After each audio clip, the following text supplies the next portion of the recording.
고린도전서 15장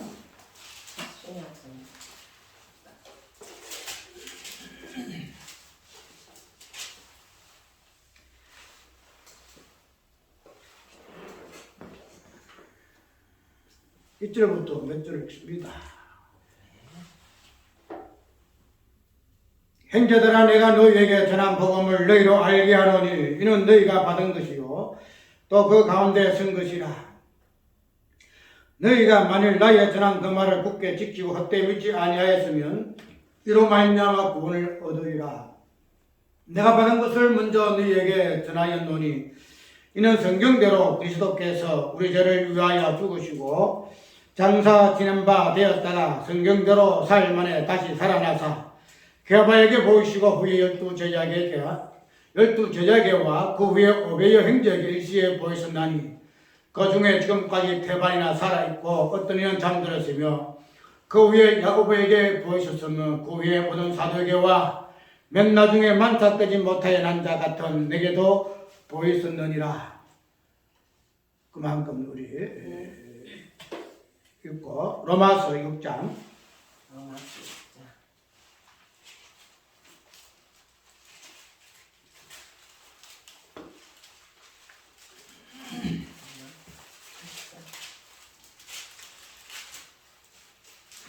로마서 6장을 찾았으면은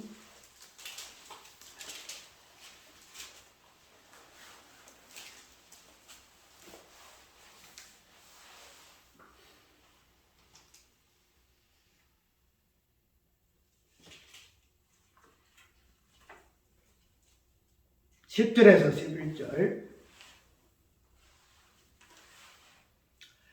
그의 죽으심은 죄에 대하여 단번에 죽으심이요 그의 살아심은 하나님께 대하여 살아심이니 이와 같이 너희도 너희 자신을 죄에 대하여는 죽은 자요 그리스도 예수 안에서 하나님을 대하여는 산 자로 여길지어다. 아멘. 아멘. 기도합니다.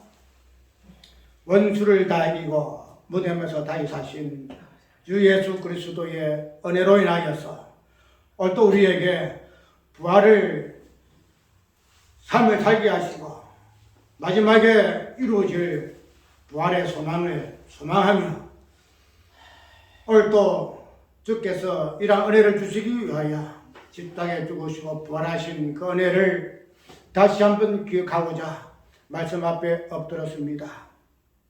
이 시간에 말씀을 통하여 주시고자 하시는 예수 그리스도의 죽으심과 그 부활을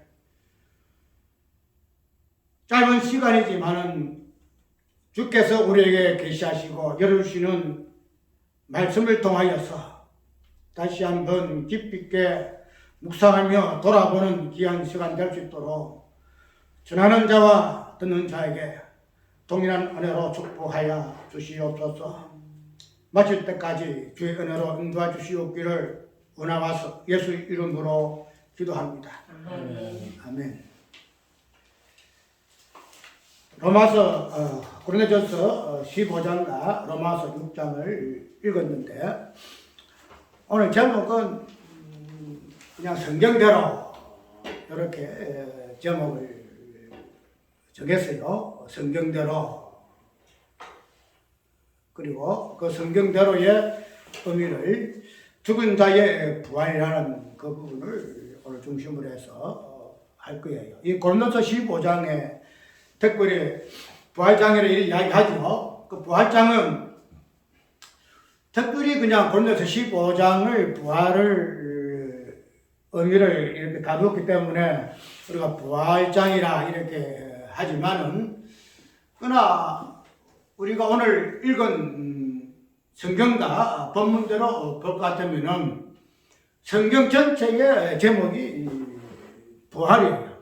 부활. 그래서 성경대로 이렇게 했기 때문에 뭐 다른 어떤 내용들도 많지만은 그 모든 내용들은 예수의 십자가의 죽으심과 부활을 기록한 내용이기 때문에 성경 전체의 내용은 부활이다. 이렇게 이야기를 할 수 있죠. 그래서 오늘 본문 속에도 보게 되면은 어떻게 이야기하죠?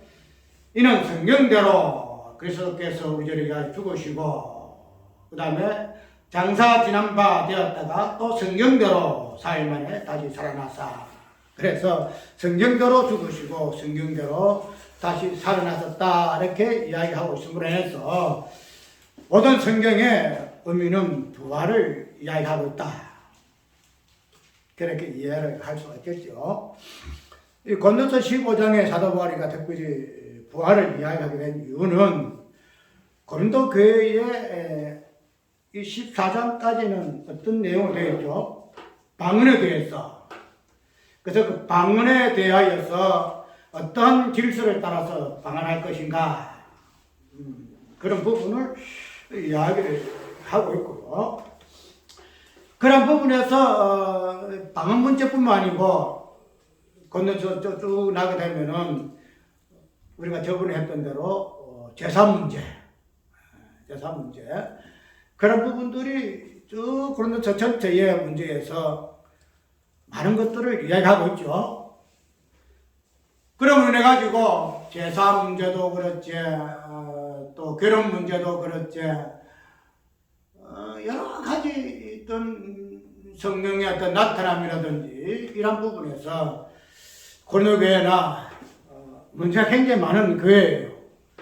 은사는 많은데 그 은사의 그 의미적인 부분에서 너무나 문제가 많기 때문에 사도 바울이가 고린도전서를 통해서 그 문제들을 하나하나 지적을 해내고 있지요.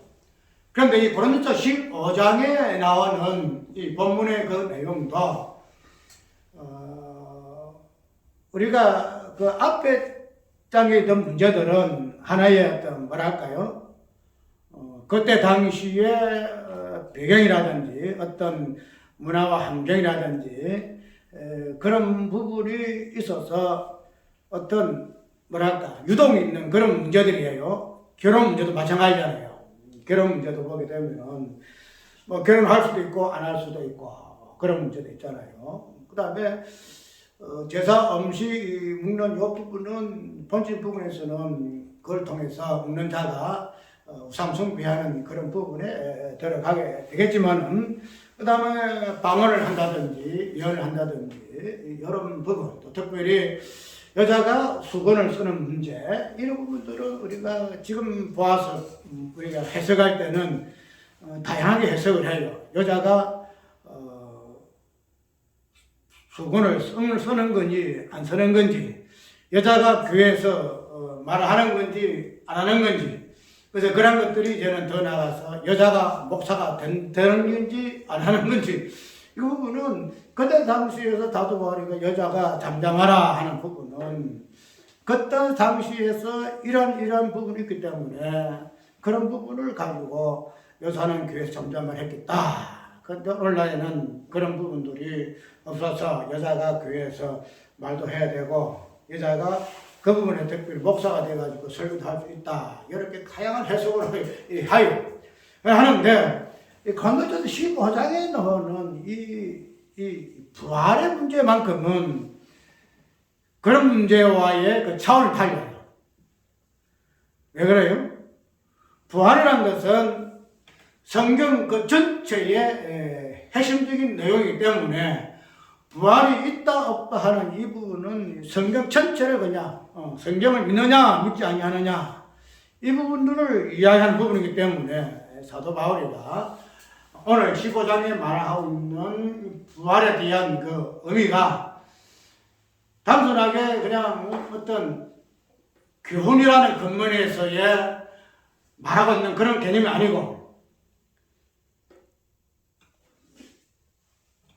그런 어떤 부분을 통해서 부활의 개념을 볼 것 같으면 오늘 본문을 해서 말하고자 하는 부활의 의미가 과연 성경에서는 어떻게 이야기하고 있는가 하는 부분들이 우리가 한번 깊이 있게 한번 살펴보아야 한다는 거죠. 우리가 오늘 본문을 성경대로라 이렇게 이야기했잖아요. 성경대로 이야기하고 있는데 우리가 성경대로라는 이 부분을 이 제목을 잡은 그 특별한 이유가 있는데 그 부분은 아까 이야기한 대로 성경의 모든 내용은 부활을 지향하고 있고 부활을 설명하고 있음으로 해서 우리가 이 성경대로라는 이 부분을 부활의 개념으로 이해하지 못하게 되게 되면은 부활 그 자체의 모든 것들이 오늘 사도 바울이 건너교회의 부활에 대해서 이야기하고 있는 그 의미의 부분들이 희석될 수밖에 없다는 거예요. 그러니까 부활을 성경대로 이해하지 못하게 되면은 부활을 이야기한다 하더라도 뭐예요?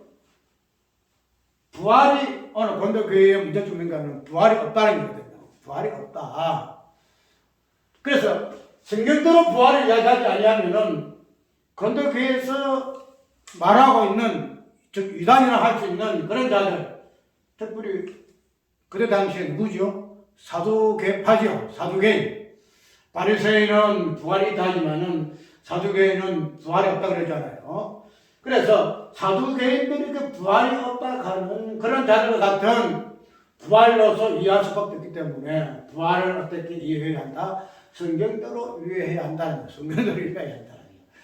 그런데 이런 부분을 보게 되면은 성경대로 이야기를 이렇게 표현을 하고 있는데 그러면은 성경대로 부활을 이야기하는 것도 있고 그 다음에는 성경대로 부활을 이야기하지 아니하는 것도 있다는 거예요.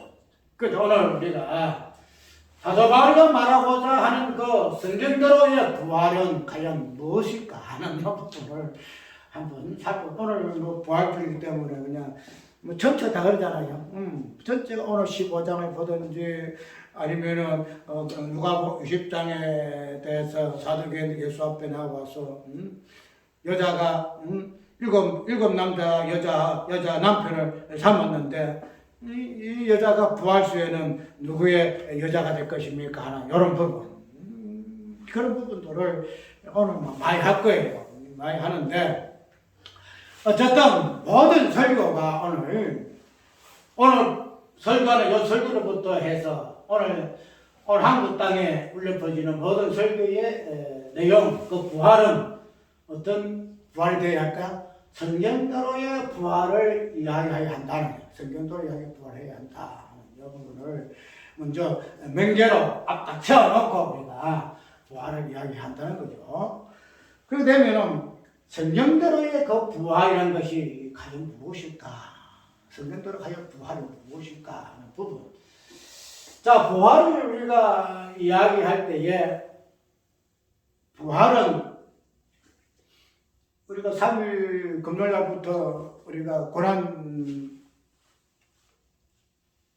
주일이죠. 고난 주간이라 해야 되나, 고난 주일이 해야 되나, 아니면 금요일날부터 그렇게 이 부분부터 성금요일이라 이렇게 이야기하대요. 성금요일, 거룩한 금요일이다. 금요일날, 토요일날, 오늘 주일날 아침. 이 부분 예수님이 십자가에서 죽으신 그런 어떤 날짜를 이야기하고 있는데 그런 어떤 부활을 이야기하기 전에는 꼭 예수님의 금요일날의 그 죽으심으로부터 부활이 이제 이어지잖아요. 이어지기 때문에 우리가 부활을 이야기하게 되면은 우리가 꼭 기억해야 할 부분이 뭔가 하면 부활은 단순하게 부활이라는 요 개념만 단독으로 성립 안 돼요. 부활. 말이라 그냥 부활이다, 다시 살았다 하는 이런 개념으로 우리가 이해를 할 수 있는데 이 부활이라는 개념은 부활 자체로만 이 개념이 성립 안 돼요. 성립이. 부활이다. 우리가 이 부활 자체를 다시 산다. 죽어도 다시 산다. 이 부분은 부활의 개념으로 이해하는데 부활이라는 개념은 꼭 앞에 전제 조건이죠. 전제 조건이에요. 조건적인 개념이 이 부활이에요. 조건. 꼭 전제 조건이 있어요.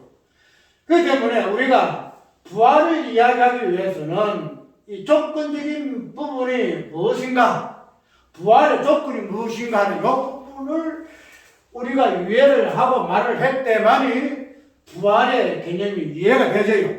부활을 이야기. 그렇기 때문에 우리가 이런 것을 오늘 부활 설교할 것인데 부활을 이야기하기 위해서는 무엇을 이야기해야 하는가 하면 부활의 조건이 무엇인가 하는 부분으로서의 죽은 자의 개념이 먼저 설명이 되어야 돼요. 먼저 설명이에요. 그러니까 이걸 빼고 부활을 이야기하게 되어지게 되면은 뭐예요? 성경대로의 부활이냐 아니면은 성경대로 아닌 그런 부활이냐가 판문을 만다는 거예요. 그러니까 성경대로의 부활은 죽은 자의 어떤 부분을 들어서 부활을 이야기하고 설명할 때만이 성경대로의 부활이 된다 하고 우리가 이야기를 한다는 거죠.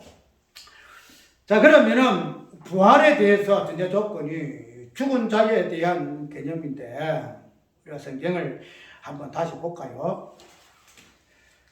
고린도서 15장 15절에서 한번 봅시다. 15절에서 어떤 말씀이 나오는가 하면 또 우리가 하나님의 거짓 증인으로 발견되리니 우리가 하나님이 그리스도를 다시 살리셨다고 증거하였습니다.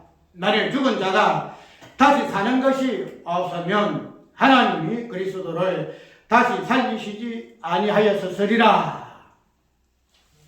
16절에 만일 죽은 자가 다시 사는 것이 없으면 그리스도도 다시 사신 것이 없을 터이요.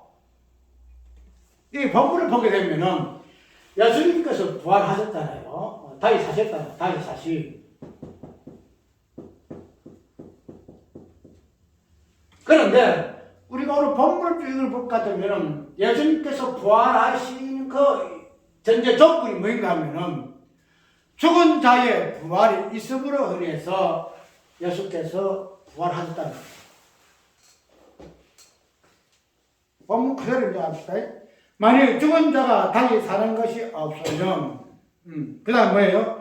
그리스도도 다시 사신 것이 없을 터이요. 죽은 자의 부활이 있음으로 해서 왜요? 예수께서 부활하셨다 이렇게 이야기한다는 거예요. 그러니까 부활이라는 개념은 죽은 자의 부활이 먼저예요. 죽은 자의 부활이 있으니까 그 다음에 무슨 부활이 있어요? 예수님의 부활이 있게 되더라. 이렇게 이해를 해야 한다는 거예요. 그러니까 우리가 아까 전에도 부활의 전제 조건으로서의 죽은 자의 그 의미가 무엇인가 하는 부분을 먼저 이해를 하고 그 다음에 예수님께서 부활하셔서 왜 예수님 부활하셨죠? 죽은 자의 부활이 있음으로 해서 그 다음에 예수님의 부활이 있게 되더라. 순서가 그게 돼요. 그냥 예수님이 부활하셨어? 그러므로 죽은 자가 부활을 해. 이런 거 아니에요. 죽은 자가 먼저 부활하기 때문에 예수님이 부활하셨다라고 성경의 순서를 그렇게 이야기를 하고 있는 거죠. 그 앞에 분명히 하나님께서도 죽은 자가 다시 사는 것이 없으면 죽은 자가 다시 사는 것이 있기 때문에 어떻게 해요? 하나님이 그리스도를 다시 살리시지 사는 것이 없으면 하나님이 그리스도를 다시 살리시지 아니하셨으리라. 죽은 자의 부활이 죽은 자가 다시 사는 것이 없으면 하나님도 예수님을 다시 살리시지 않아요. 이런 논리는 그렇게 나와요. 그 되면 죽은 자가 다시 살기 때문에 하나님도 예수님을 다시 살렸다. 이렇게 이해를 할 수 있다는 거죠. 그런데 우리가 부활, 예수님 다시 사심을 이야기하는 것이 부활인데 그 예수님의 다시 사심에 대한 부활을 이야기하기 위해서는 뭐 해야 돼요? 죽은 자의 다시 삶이 무엇인가 하는 부분을 이야기를 해야 그 다음에 너는 예수님의 그 다시 사심을 이야기가 많이 떨어져요. 왜인가 하면은 예수님의 다시 사심은 죽은 자의 다시 사심에 근거를 해서 다시 사셨기 때문에 그런 논리가 나온다는 거예요. 그러므로 우리는 부활을 이야기할 때 이 죽은 자의 이 개념이 무엇인가 하는 거고 죽은 자의 개념이 무엇인가 죽은 자로 더해서만이 죽은 자는 뭐가 돼요? 그 죽은 자는 그냥 있는 거 아니에요. 죽은 자는 꼭 다시 살아요. 다시 살아요. 그리고 우리가 죽은 자를 이야기하게 되면 당신은 죽었다 이렇게 이야기하는데, 죽은 자의 개념은 무엇을 이끌어내는가 하면 다시 삶이라는 이 부분을 설명하는 부분이 죽은 자의 개념이에요. 죽은 자. 그러니까 우리가 죽은 자의 이 개념 자체를 정확하게 이해를 해야 그 다음에 죽은 자로부터 뭐가 나요? 다시 삶이라는 이 부활의 개념이 나오기 때문에 우리가 죽은 자의 개념을 정확하게 이해하는 것 자체가 뭐예요? 다시 산다는 부활의 개념을 이해를 할 수가 있다는 거예요. 그러니까 다시 산다는 것은 죽은 자라는 이 개념 속에서 정확하게 우리가 끄집내야 돼요. 죽은 자가 무엇일까? 왜? 죽은 자만이 다시 산다는 거야. 다른 말로 말해서 다시 살기 위해서는 어떤 자가 돼요? 죽은 자가 되어줘야 한다라고 우리가 이해를 할 수 있다는 거야. 죽은 자가 되어줘야. 우리가 창세기 2장을 보게 돼, 1장이에요.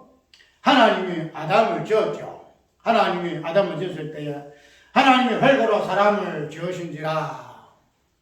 그 다음에 어떤 내용이 나오죠? 하나님이 그 코에 생기를 불어넣으시니, 흘러넣으시니, 그 사람이 뭐가 돼요? 성령이 된지라. 이 이야기예요. 성령이 된지라. 그러면은, 하나님이 처음에 흙으로 아담을 딱 지었어요. 지었을 때에, 그 상태가 어떤 상태예요? 그 상태가, 그 죽은 자예요. 그 죽은 자.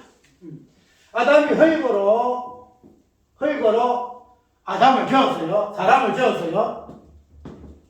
그런데 이 흙으로 지원받은 이 사람의 그 상태가 어떤 상태가 이 말인가? 죽은 자의 상태라. 죽은 자 상태라. 그러니까 죽은 자로 지원받은 이 사람이 그 다음에 어떻게 나아가요? 그 다음에 하나님 코에 생기를 불어넣어요. 왜 코에다 생기를 불어넣을까? 흙으로 지은 사람은 죽은 자이기 때문에 하나님이 코에다 생기를 딱 불어넣어요. 그 다음에 어디 돼요? 산 사람이 되는 거야. 그래, 산 사람이 되기 위해서는 먼저 흙으로 지원받은 죽은 자의 모습이 드러나야 된다는 거예요. 그것이 오늘 우리가 창세기 1장에 나오는 하나님이 죽은 자의 부활에 대한 하나의 예표적인 모습으로 우리가 이해를 할 수 있다는 거예요. 그렇기 때문에 우리가 아까 이야기도 성경대로 우리가 창세기 1장은 하나님 모든 만물을 창조하는 창조의 시작이잖아요. 성경 시작이라. 그러면은 성경의 시작에서부터 뭐가 나와요? 죽은 자와 산 자. 죽음에서부터 어떻게 사람이 부활에 이르는가 하는 그 부활의 내용이 아담을 지으시고 그 코에 생기를 불어넣어서 산 사람으로 부활시키는 그런 모습의 사건을 통해서 우리는 철창조 세계에서의 부활이 무엇인가 그 부분이 설명되어지는 것으로 우리가 이해를 한다는 거죠. 그래서 우리가 이 죽은 자의 이 부분을 로마서에 보게 되면은 참 이야기하고 있잖아요. 로마서 아까 읽은 그대로 16장이라든지 6장이라든지 로마서 6장에서부터 시작해서 우리가 어떻게 죄에 대하여 죽은 자냐 이 부분은 오늘 깊이 있게 할 시간이 안 되기 때문에 우리가 다음 기회로 하든지. 그래서 어떻게 하든지 이 죽은 자의 이 개념이 나오는 부분은 로마서에서부터 그 부분들이 하나하나 설명이 되죠. 설명되는데 이 죽은 사람은 요 개념에서 우리가 끄집어낼 수 있는 하나의 개념이 뭐예요? 죽은 자? 아까 우리가 로마서 6장을 읽을 때 우리가 어떻게 이해를 했죠? 이와 같이 너희도 너희 자신을 죄에 대하여 죽은 자요. 죄에 대하여 죽은 자다 이 말이죠. 그리고 죽은 자라는 이 개념 자체를 우리가 뭐 다양한 모습으로 우리 하지만 그러나 근본적인 부분에서 죽은 자는 무엇에 대하여? 죄에 대하여 죽은 자라고 이해를 할 수 있다는 거예요. 죄에 대하여 죽은 자라. 그러면은 이 죄에 대하여라는 이 부분을 우리가 뭐 지금 시간에 죄의 어떤 본질적인 부분, 죄에 대해 어떤 다양한 부분을 깊게 지금 다룰 수 없지만은 오늘 죽은 자의 이 모습은 죄에 대하여 죽은 자의 모습으로 설명되어 있기 때문에 간단하게 성경에서 말하고 있는 이 로마서도 말하고 있는 죄에 대한 개념은 로마서 2장이에요, 1장이에요. 죄에 대한 목록 쭉 나오죠. 죄에 대한 목록이 1장 28절에서 31절까지 나잖아요. 그 다음에는 그 안에 그 내용은 우리가 죄에 대한 열매적인 부분인데, 죄의 본질은 우리가 그런 부분으로 이야기하지 아니하고 깊이 있게 이야기하는데, 어쨌든 그 죄의 본질로부터 나오는 그 죄의 그 목록, 그 죄의 열매들은 많잖아요. 수근수근 하는 자, 원망하는 자, 시기하는 자, 자랑하는 자, 이런 모든 부분들은 우리가 어떤 죄의 본질을 이야기해서 이것이 죄다, 이것은 윤리 도덕적 부분에서 죄가 아니다 하는 그 부분을 하고 안 하고 떠나서 윤리적인 부분에서라도 죄를 복같다면 자랑하지 않은 자가 누가 있어요? 시기하지 않은 자가 누가 있어요? 어떤 우리 인간의 마음 속에서의 그 죄의 어떤 흔적들을 보게 되면은 이 부분에서 자유로울 수 있는 사람 아무도 없다는 거죠. 전부 다 죄네. 그래서 의인은 없다 하는 이유가 여기 있다는 거죠. 그러므로 이 죄에 대해서 로마에서 나오는 이 죄에 대하여 우리가 어떤 자다? 죽은 자다! 이런 개념으로 죽은 자의 개념을 이야기를 좀 하고 있죠. 지금 말해서 로마서 1장 6장까지의 내용이 뭐예요? 7장까지는 뭐예요? 죄에 대해서 어떻게 합니까? 죄가 죄되게 하기 위하여 죄를 통해서 어떻게 해요? 우리를 죽이잖아요.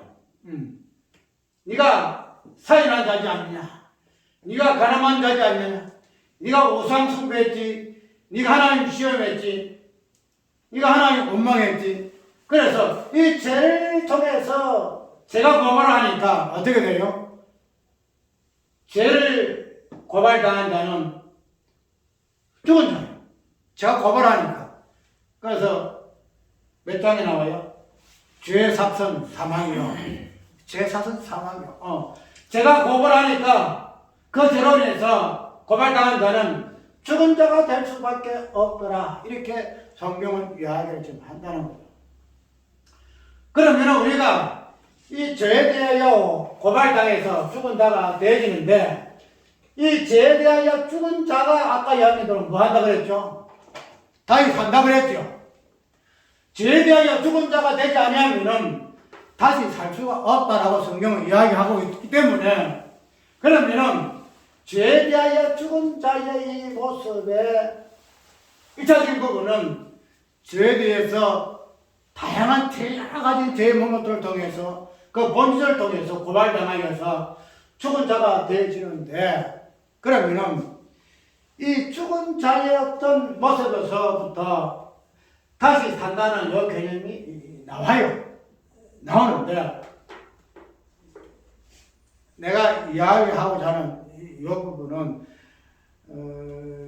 연결을 하려고 하는 굉장히 어려움이 있어요. 왜 어려움이 있는가 하면은 이 죄에 대하여 이 죽은 자라는 이 부분을 아까 설명을 통해서 죄에 대해서 우리가 고발을 당함으로 해서 그로 인해서 죽은 자의 모습이 되어진다. 이렇게 이야기하고 있습니다. 그거는 우리가 어떤 성경에 본문 나타나고 있는 그 개념 속에서의 죄에 대하여 죽은 자의 모습인데, 그런데 우리가 이 부분을 오늘 본문 성경에 있는 그대로 성경대로 다시 두시고, 그 다음에 성경대로 사흘 만에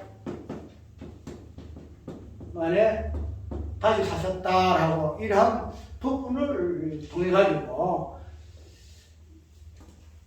성경대로 우리가 죽으시고 또 사흘 만에 다시 사시는 이 부분에서 죽은 자의 이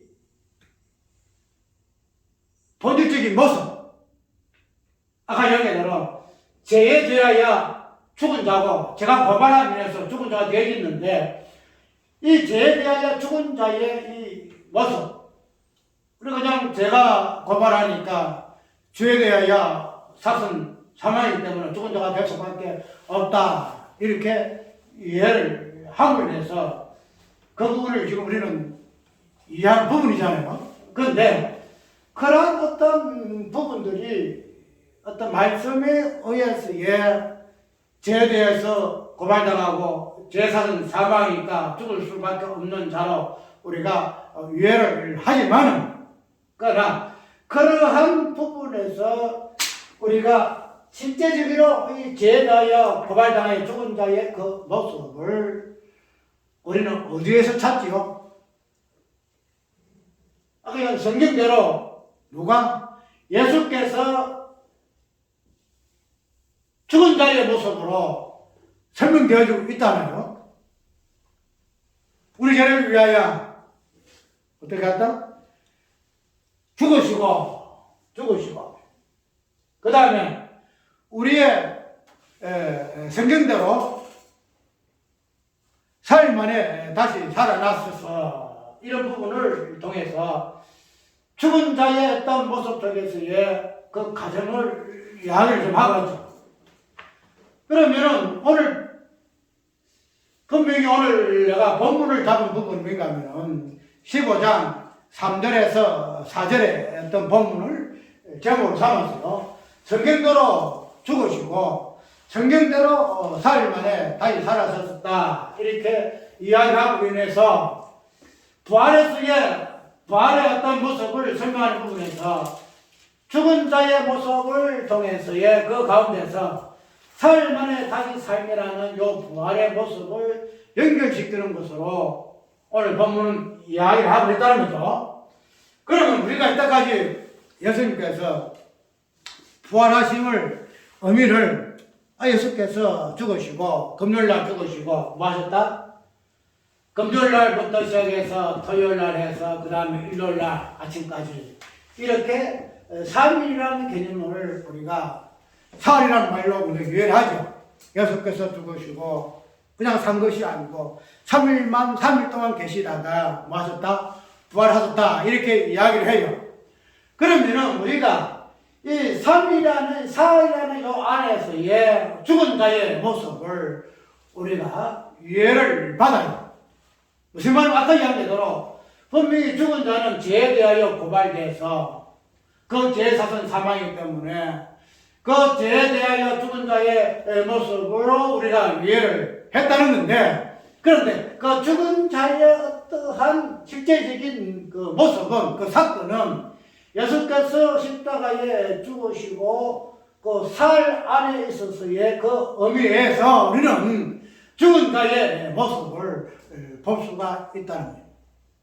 굉장히 이거는 어려워요.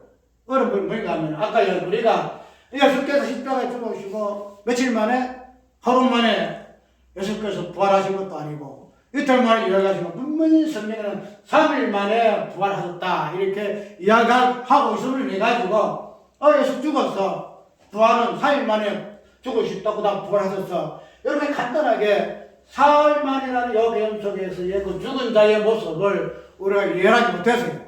그냥 3일 만에 부활하셨으니 그냥 그런 식으로 이해를 하셨던데, 이야기대로 그런 죽은 자의 모습이 죄에 대하여 고발당해서 사서 사망이니까 죽은 자가 될 수밖에 없다라는 부분을 봤는데, 그 죽은 자의 실제적인 그 사건, 그 실상, 그 본질은 사흘 만이라는 이 사건 속에, 이 시간 속에 들어있다는 거야. 사흘 속에. 그러면은 우리가 이러한 부분에서 그냥 옛날 우리가 일반적으로 3일이라는 요 개념 속에 아무 의미가 없었다라고 우리가 그냥 넘겨갈 수가 있으나, 그러나 이 3일이라는 요 개념 속에서의 예수님은 어떤 자로? 죽은 자의 모습으로 계셨다는 거죠. 죽은 자의 모습으로. 그러면은 죽은 자의 모습으로 3일을 계셨다는 이 3일 속에서의 어떤 의미가 있을까 하는 부분을 우리가 끄집어내야 한다. 그러면은 우리가 성경에서의 모든 사역은 숫자를 보게 되면은 무엇으로 표현하고 있죠? 사회 개념으로 많이 이야기하죠. 그래서 에덴 동산의 어떤 강줄기도 4가지 강이 나오고, 그 다음에 특별히 우리가 계시록을 보게 되게 되면은 계시록에 나오는 천사도 천사 4명으로 이야기하고 있고, 그 다음에 그 사역을 하고 있는 그 어떤 지경도 동서남북으로 이야기하고 있고, 특별히 하나님이 아브라함에게 은혜하실 때도 동서남북 이쪽 부분에서 사방으로 이야기하고 있다는 거. 그래서 하나님의 일하는 이 의미에 있어서의 이 사회 개념은 하나님의 전체적인 이 땅에서의 일하는 부분을 보여주는 내용이에요. 살아는 개념. 그래서 우리가 살아는 죽음의 의미에서 살을 많이 쓰잖아요. 사망이라 하고 이렇게 이야기하고 있는데, 그런데 오늘 예수님의 어떤 죽음에서의 죽은 자의 모습을 설명하는 부분에서의 이 숫자는 3이라는 개념 속으로 우리가 표현되어 있죠. 3. 그러면 우리 이 3이라는 이 개념, 특별히 죽은 자의 모습으로 예수께서 3일을 땅속에 계셨는데, 그러면 이 3일이라는 이 사역 속에, 이 숫자 속에서의 하나님의 그 일하심은 무엇으로 우리가 이해를 할까? 아까 이야기한 대로 성경의 모든 내용은 죽은 자의 부활에 대한 내용이다 이 말이죠. 그럼 하나님께서 죽은 자의 부활을 성경에서의 하나님의 일하심이라 우리가 이해를 할 것 같으면은, 죽은 자의 모습으로 예수께서 3일 동안 죽음의 모습으로 3일 동안 계셨다 할 것 같으면은, 이 3일 동안의 죽은 자의 모습 속에서의 그 하나님의 일하심은 과연 무엇일까? 과연 무엇으로 하나님의 일하심이 나타날까? 하는 부분을 우리가 살펴볼 수 있다는 거예요. 그럼 왜 이 3일이라는 이 부분만 예수님 사건에서 숫자로 표현될 수 있을까 하는가 하면, 이 죽은 자의 모습 속에서 3일에서 모습은 어떤 모습인가 하면은, 단순히 예수님이 어떤 죽은 자의 모습만 3일 속에 있는 것이 아니다 이 말이죠. 무슨 말인가 하면은, 아까 이야기대로 우리 하나님의 일하심은 예수님의 안에서의 일하신다 이 말이죠. 그래서 요한복음 보게 되면은 어떻게 이야기하죠? 아버지가 내 속에서 그의 일을 하신다 이렇게 이야기한다는 거예요. 저 아버지 하나님께서 예수 안에 계셔서 일하신다는 거예요. 그러게 되면은 우리가 예수님이 죽으셨다, 지금 3일 안에 시간 속에 계신다, 그럴 것 같으면은 만약에 성부 아버지의 일하심은 이 3일 안에 계신 예수님의 죽음 속에서의 관여하셨을까 관여하지 않았을까?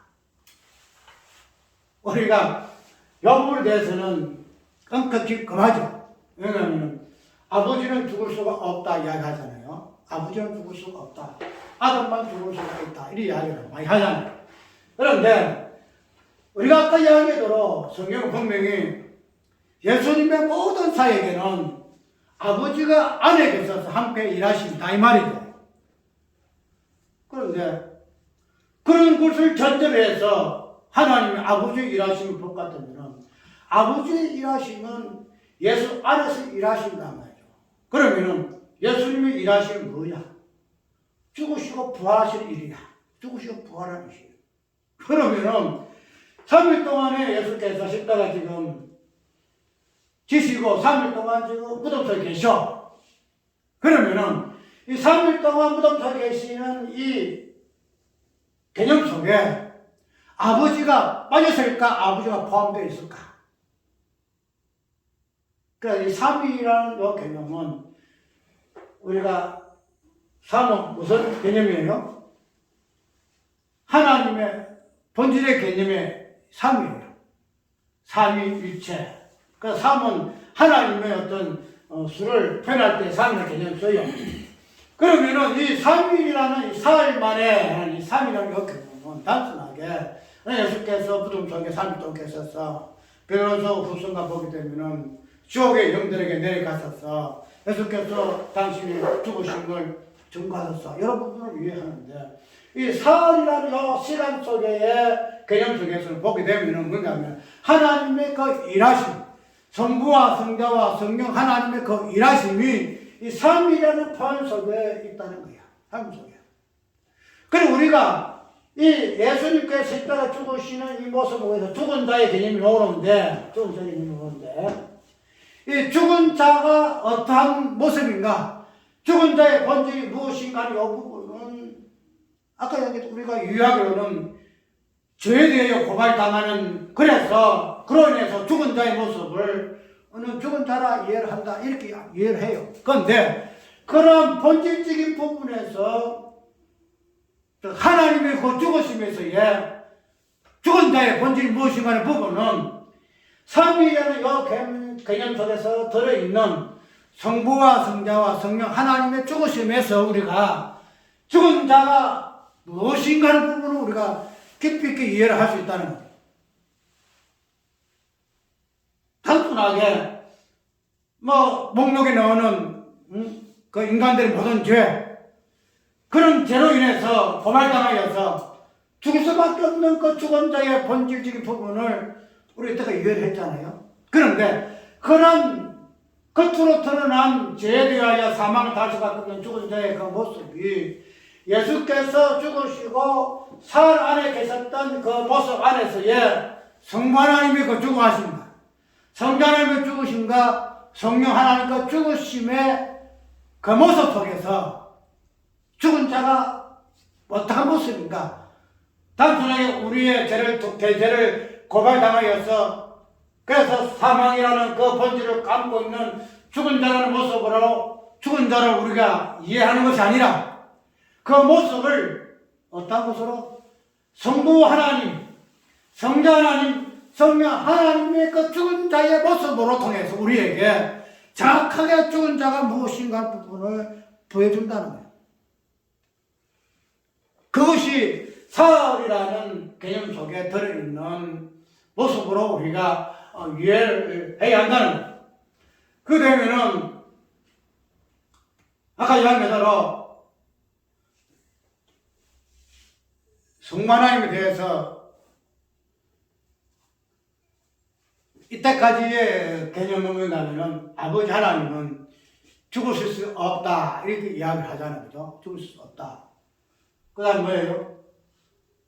예수님만은 인성을 입으셨기 때문에 죽을 수 있어 이렇게 이야기하잖아.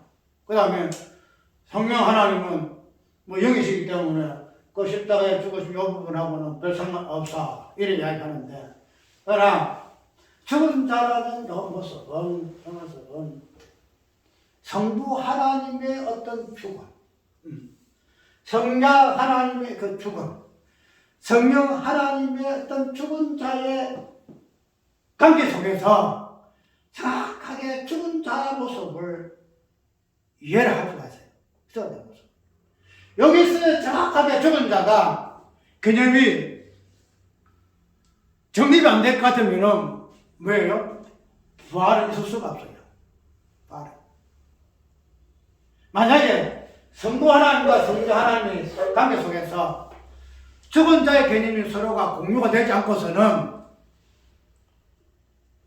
그래서 아이고 아버지요, 당신은 아버지이기 때문에 당신은 죽어서 안 되지요. 그래서 성부 아버지의 입장에서의 그 죽음을 제껴놓을 것 같으면은, 그 다음에 성령 하나님에 대해서의 그분에 대해서 제껴놓을 것 같으면은, 삼위 하나님의 어떤 관계 속에서, 연합 속에서 작정 속에서의 죽은 자의 모습은 온전히 이루어질 수가 없다 이 말이죠. 그렇게 되면 어떻게 돼요? 부활이라는 요 개념 자체가 일어날 수가 없어요. 부활 자체가.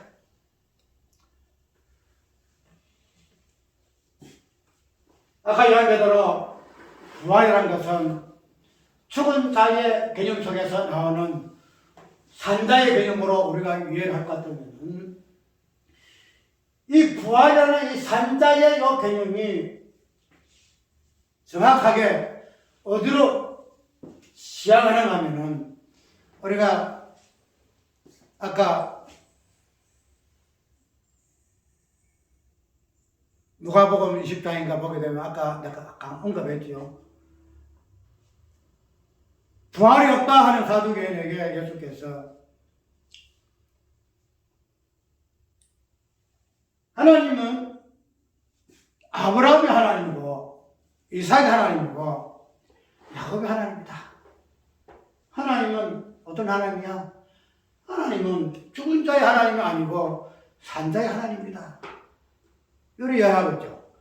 그러니까 죽은 자의 개념 속에서 산자의 하나님의 개념이 나와요. 산자 개념이 나와요.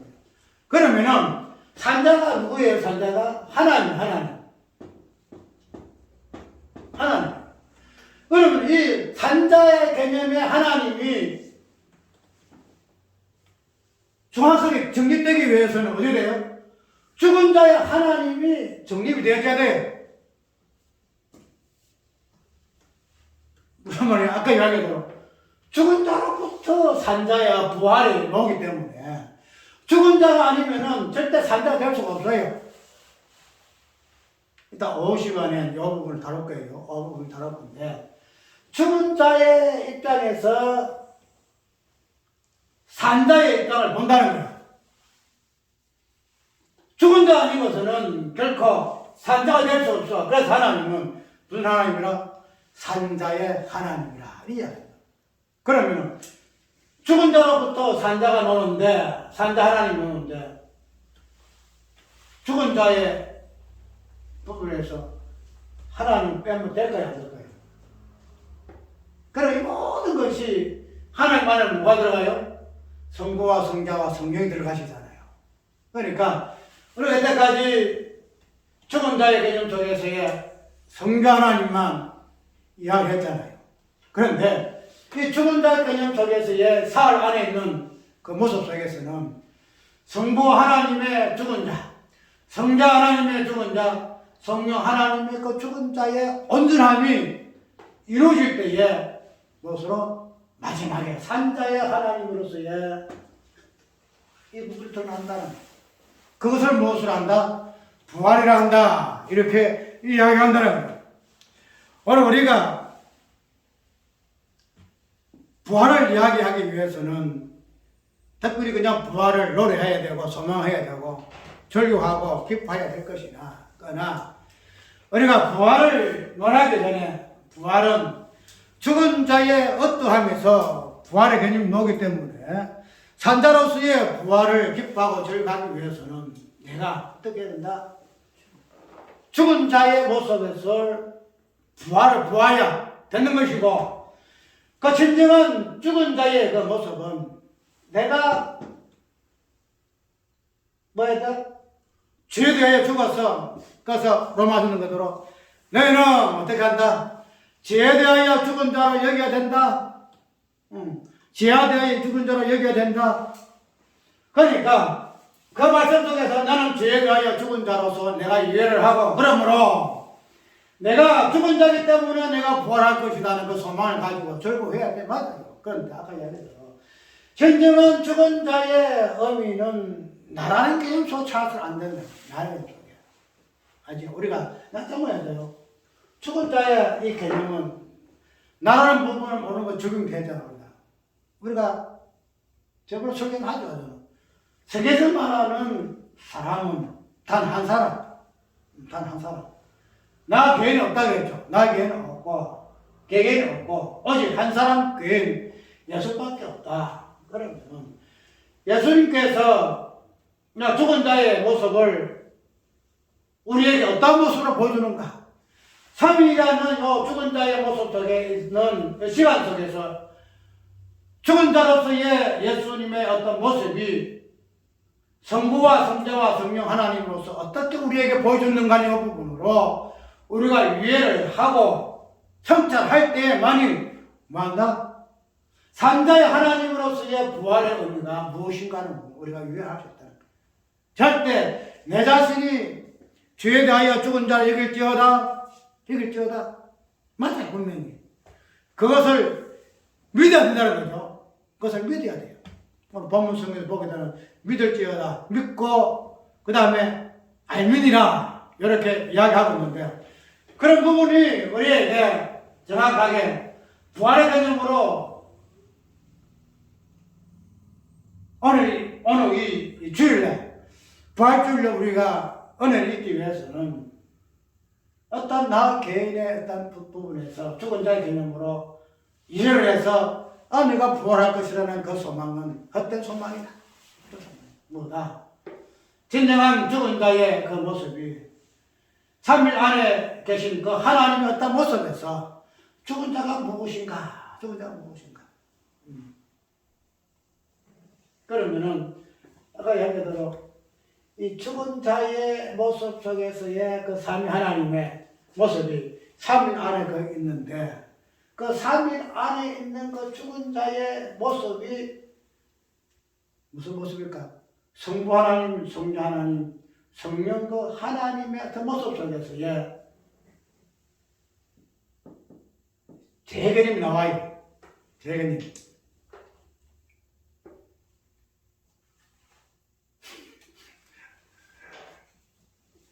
다음에 또 한번 이야기하기를 하고 여행 가면은 아까 이야기대로 이 죽은 자의 십자가에서 죽으시고 그 3일 동안 계시는데 이 3일 동안 계시는 이 사건 속에 이 시간 속에 분명히 죽음이라는 것은 십자가에 죽었잖아요. 십자가 달려 죽었어요. 운명하시더라. 십자가에서 죽었었어요. 그런데 그 십자가의 죽음이라는 이 죽음이 3일 안에 들어있다는 거죠.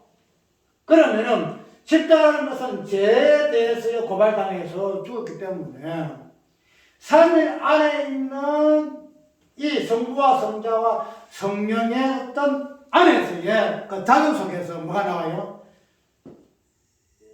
죄개념이 나오게 되고 그러면서 죄값을 그 죽음이라는 그 어떤 본질이 이 3이라는 성부와 성자와 성령의 관계 속에서 이 죄개념이 나오고 사망이라는 이 어떤 개념이 이 3 안에 어떤 그 모습 속에서 나온다는 거예요.